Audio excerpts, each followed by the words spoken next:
ಚಿಕ್ಕಮಗಳೂರು ಜಿಲ್ಲೆಯ ಎನ್.ಆರ್.ಪುರದಲ್ಲಿ ಕಾಂಕ್ರೀಟ್ ಕಂಬದಲ್ಲಿ ಕರಿಮೆಣಸು ಒಂದು ಕಡೆ ನೋಡಿದೆ. ಅದರ ವಿಡಿಯೋ ನಾನು ಮಾಡ್ತಾಯಿದ್ದೇನೆ. ಈ ಒಂದು ಕಾಂಕ್ರೀಟ್ ಕಂಬದಲ್ಲಿ ಅದರ ತುದಿಯಲ್ಲಿ ಒಂದು ಕ್ಯಾಪ್ ಇಟ್ಟಿದ್ದಾರೆ.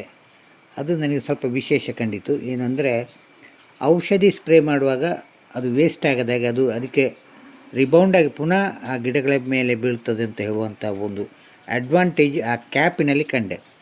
ಅನಂತರ ಯಾರೇ ಕಾಂಕ್ರೀಟ್ ಕಂಬದಲ್ಲಿ ಕರಿಮೆಣಸು ಮಾಡುವವರು ನಿರ್ದಿಷ್ಟವಾಗಿ ಎಷ್ಟು ಎತ್ತರದ ಕಂಬ ಬೇಕು, ಉದಾಹರಣೆಗೆ 14 ಫೀಟಿನ ಕಂಬ ಅಂತ ಇಟ್ಟುಕೊಳ್ಳಿ.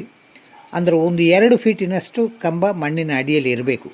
1 ಫೀಟು 1.5 ಫೀಟ್ ಆಗಲ್ಲ, ಅದು ಗಟ್ಟಿಯಾಗಿ ನಿಲ್ಲಲು ಒಂದು 2 ಫೀಟ್ನು ಮಣ್ಣಿನ ಅಡಿಯಲ್ಲಿ ಇಡಬೇಕು. ಅಂದರೆ 12 ಫೀಟು ಮೇಲೆ ಸಿಗುತ್ತೆ. ಈ ಥರ ಲೆಕ್ಕಾಚಾರವನ್ನು ಹಾಕಬೇಕು.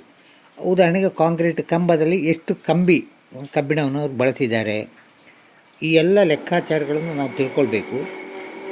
ಆದರೆ ಇದನ್ನು ಹೇಗೆ ಲಂಬವಾಗಿ ನಿಲ್ಲಿಸುವಂತಹದ್ದು, ಇದರ ಬುಡದಲ್ಲಿ ಹೇಗೆ, ಅಥವಾ ಕಂಬದಲ್ಲಿ ಹೋಲ್ಸ್, ಈ ಒಳ್ಳೆಮೆಣಸು ಬಳ್ಳಿಯನ್ನು ಕಟ್ಟಬೇಕಂತ ಹೋಲ್ಸ್ ಎಷ್ಟೆಷ್ಟು ತೆಗೆದಿದ್ದಾರೆ, ಯಾವ ಥರ ಹೋಲ್ಸ್ ಬೇಕು, ಇದೆಲ್ಲ ಲೆಕ್ಕಾಚಾರವನ್ನು ಇಟ್ಟುಕೊಳ್ಬೇಕು. ಉದಾಹರಣೆಗೆ ಈ ಕಂಬ ಒಂದಷ್ಟು ಮತ್ತು ಎತ್ತರ ಮಾಡಬೇಕು.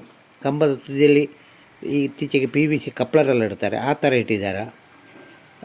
ಈ ಕಂಬದ ಕಾಸ್ಟ್ ಎಷ್ಟು, ಕಂಬ ಎಷ್ಟು ಸ್ಕ್ವೇರ್ ಅಗಲ 5 ಇಂಚಿಂದೆಲ್ಲ ಇರ್ತದೆ.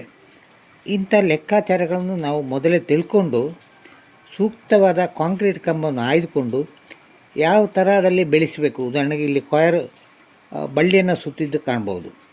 ಸೊ ಈ ಎಲ್ಲ ಮೂಲಭೂತ ವಿಷಯಗಳನ್ನು ಕಂಬದಲ್ಲಿ ಕರಿಮೆಣಸು ಬೆಳೆಸುವವರು ತಿಳ್ಕೊಂಡು ಮತ್ತೆ ಮುಂದಡಿ ಇಡಬೇಕು.